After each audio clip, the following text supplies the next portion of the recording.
उपचुनाव को लेकर बिहार के लिए भी जारी कर दी गई है। और ये सीट क्या है वो भी जरा जान लीजिए। तरारी से विशाल प्रशांत उम्मीदवार होंगे, ये बड़ी खबर इस वक्त आ रही है। तरारी और रामगढ़ से अशोक कुमार सिंह को कैंडिडेट बनाया गया है। तो ये बड़ी खबर इस वक्त बिहार में भी उपचुनाव होने वाले हैं, 4 सीटों पर ये उपचुनाव होने वाले हैं। 2 उम्मीदवारों की लिस्ट इस वक्त जारी कर दी जा चुकी है। तरारी से विशाल प्रशांत।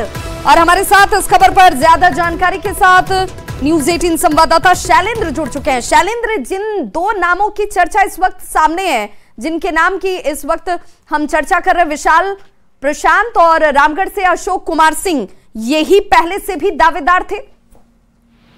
बिल्कुल, देखिए, जब चुनाव का घोषणा हुआ उसके पहले से ही ये माना जा रहा था कि बीजेपी के ये दोनों उम्मीदवार होंगे। बीजेपी ने बहुत पहले ही यह तय कर लिया था। जब ये सीट खाली हुई थी उसके बाद ही कुछ दिन के बाद सुनील पांडे अपने पुत्र के साथ बीजेपी में शामिल हुए थे। उस वक्त ही ये तय था कि वो चुनाव लड़ेंगे।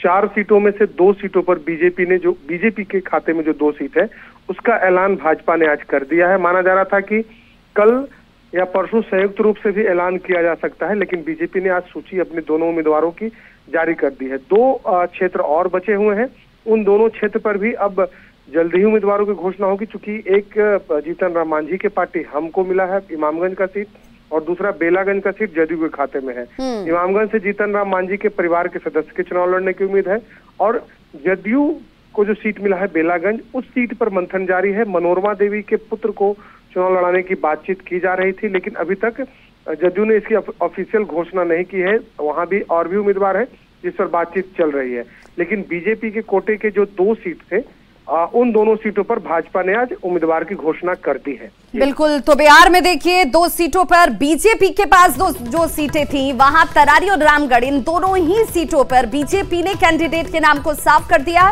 विशाल प्रशांत जो कि पूर्व विधायक के बेटे हैं, तरारी से विशाल प्रशांत को बीजेपी ने अपना कैंडिडेट बनाते हुए टिकट दे दिया है। वहीं रामगढ़ से अशोक कुमार सिंह को बनाया गया कैंडिडेट। पूर्व विधायक सुनील पांडे के बेटे विशाल प्रशांत तरारी से टिकट लेने में सफल रहे। तो बीजेपी, हालांकि अगर एनडीए की बात की जाए तो 4 उपचुनाव की जो सीटें हैं उनमें 2 सीटें बीजेपी की थी, उसके कैंडिडेट के नाम आपके सामने इस वक्त टीवी स्क्रीन पर। वहीं एक जीतन राम मांझी की बहू के चुनावी मैदान में उतरने की बात सामने आ रही है।